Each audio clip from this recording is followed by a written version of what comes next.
Hello, it's me, Mr. Kenneth. In this video, I have a book here called Harold's Purple Crayon Treasury. Now, this book actually has 5 stories in it.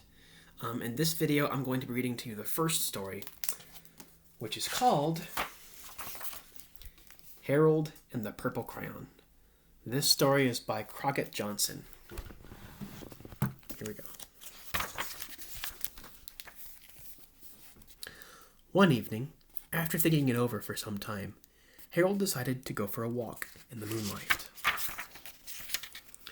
There wasn't any moon, and Harold needed a moon for a walk in the moonlight, and he needed something to walk on. He made a long, straight path so he wouldn't get lost, and he set off on his walk, taking his big purple crayon with him.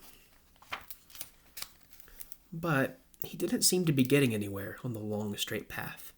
So he left the path for a shortcut across a field, and the moon went with him. The shortcut led right to where Harold thought a forest ought to be. He didn't want to get lost in the woods, so he made a very small forest, with just one tree in it. It turned out to be an apple tree. The apples would be very tasty, Harold thought, when they got red. So he put a frightening dragon under the tree to guard the apples. It was a terribly frightening dragon. It even frightened Harold. He backed away. His hand, holding the purple crayon, shook.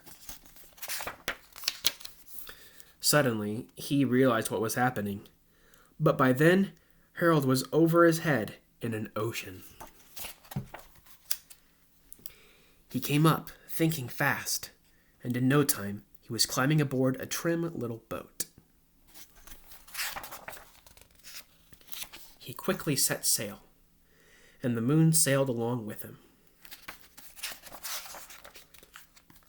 After he had sailed long enough, Harold made land without much trouble. He stepped ashore on the beach, wondering where he was. The sandy beach reminded Harold of picnics, and the thought of picnics made him hungry. So he laid out a nice, simple picnic lunch. There was nothing but pie, but there were all 9 kinds of pie that Harold liked best. When Harold finished his picnic, there was quite a lot left. He hated to see so much delicious pie go to waste. So Harold left a very hungry moose and a deserving porcupine to finish it up. And off he went, looking for a hill to climb to see where he was. Harold knew that the higher up he went, the farther he could see, so he decided to make the hill into a mountain. If he went high enough, he thought, he could see the window of his bedroom. He was tired, and he felt he ought to be getting to bed. He hoped he could see his bedroom window from the top of the mountain. But as he looked down over the other side, he slipped, and there wasn't anything on the other side of the mountain. He was falling in thin air. But luckily, he kept his wits and purple crayon. He made a balloon, and he grabbed onto it. And he made a basket under the balloon rig, big enough to stand in. He had a fine view from the balloon, but he couldn't see his window. He couldn't even see his house. So he made a house with windows, and he landed the balloon on the grass in the front yard. None of the windows was his window. He tried to think of where his window ought to be. He made some more windows. He made a big building full of windows. He made lots of buildings full of windows. He made a whole city full of windows. But none of the windows was his window, and he couldn't think of where it might be. He decided to ask a policeman.